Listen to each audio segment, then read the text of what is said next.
Sana lang, anak, meron pa tayong oras. Para naman makita ko na umabot mo lahat ng pangarap ko.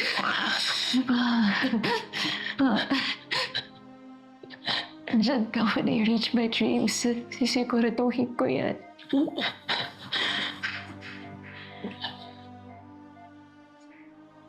Sisiguraduhin ko.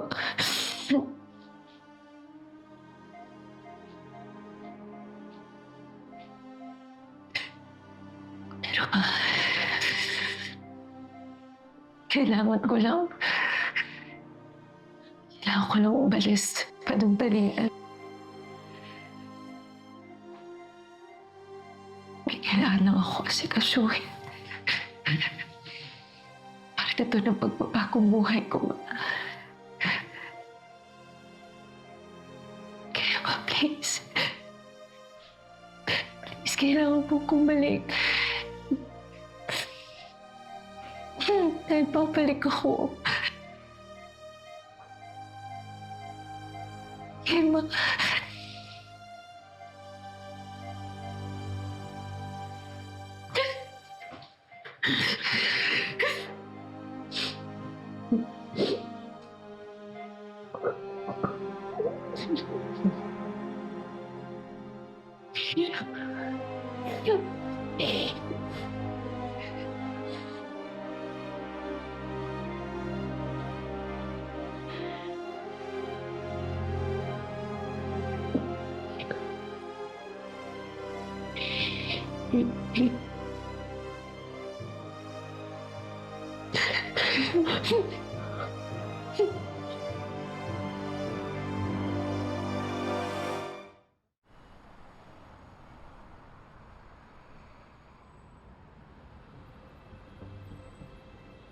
Kasado na ang ball mo, Miss V. At ang gusto ni Eddie, doon kayo ipahuli. Nakukuha ng hostisya para sa kapatid mo. Makukulong si Velma. I'll be your main witness sa kasong to.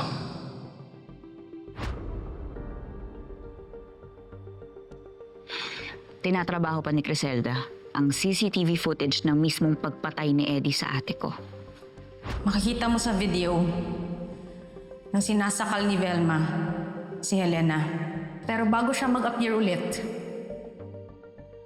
may iilang time frame na nawawala bago pa ang pagkakalaglag ng ate mo. Ibig sabihin, may nag-splice niyan. Kaya kakailanganin natin ng malaking distraction. We must act fast, Noreen. Tell us the plan. Mamamatay ka sa ball mo, Miss Velma. Oh my God. A fake death. Bakit kailangan i-fake ang death ko? Ano magiging itsura ko? Kailangan nyo maglaho sa gabing yun, Miss Velma. Para hindi matuloy ang paghuli sa inyo. Ito yung sinasabi ni Noreen na kailangan nating pasukin ang laro ni Eddie. So, we're faking it to reverse it? Para si Eddie yung mahuli. Dahil wala pa tayong video. Hindi si Eddie ang huhulihin.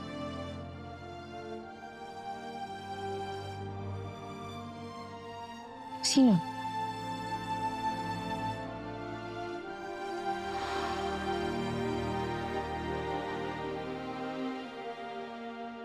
Ikaw, Shari.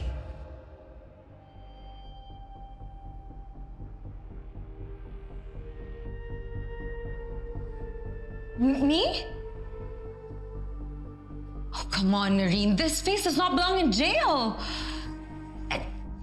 Tsaka, Noreen, ayoko makulong.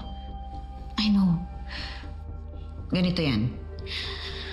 It will only be a matter of time bago makahalata si Eddie sa ginagawa natin. I'm sorry, but we have to do this. Kailangan unahan natin siya. Dahil kapag siya ang nakahuli sa atin, papatayin niya tayo. Ito lang ang naisip namin paraan. I'm sorry. Ito lang din ang paraan para hindi makaalis si Eddie. Panigurado kasi kung tuluyang mahuli si Miss Velma, katakas yan. Kailangan magstay ni Eddie dito. At nang namomonitor natin ang galaw niya without him realizing that we're all pulling the strings. Ang kamatayan lang ng asawa niya ang makakapagpastay sa kanya.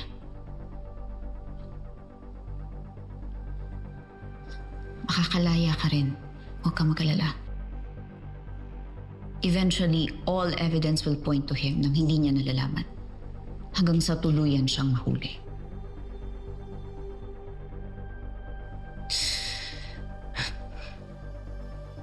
Well, you better make sure this works, Noreen. Or else sasama kita sa kulungan. Kakampi na natin ang kapalaran, Shari. Kaya huwag ka mag-alala.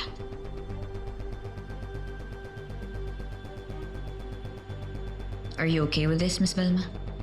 As long as I die a glamorous death, then I guess count me in.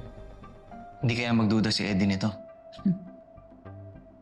Hulog na siya sa trap ko. Paniwalang paniwala siya na magkakampi talaga kami. Noreen, when I go to jail, can you make sure na makalabas ako agad-agad?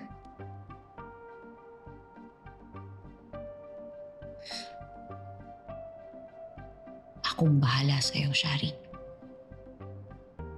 Noreen, I really cannot stay there for long. I have other things in my life that needs my full attention. Naiintindihan kita. Huwag ka mag-alala, saglit lang to. Makakalaya ka rin. Abangan sa Beauty Empire. It's time. Thank God dumating na kayo. Thank you, Jana. Magbabantay ako sa labas.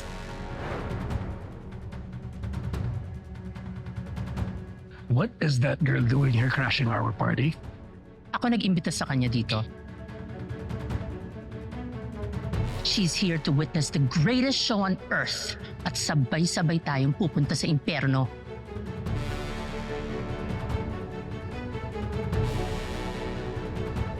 Kailangan lang natin palabasin na ikaw ang pumatay sa akin para hindi makatakas si Eddie. Mamamatay tao ka!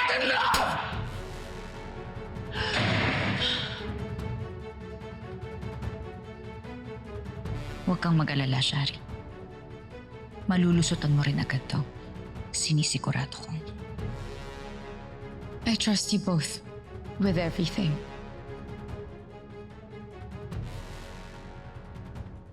Nakahanda na ang trono ni Miss V. Isa na lang ang kulang. The Bloody Queen herself. Let's give them a show na hindi nila malilimutan.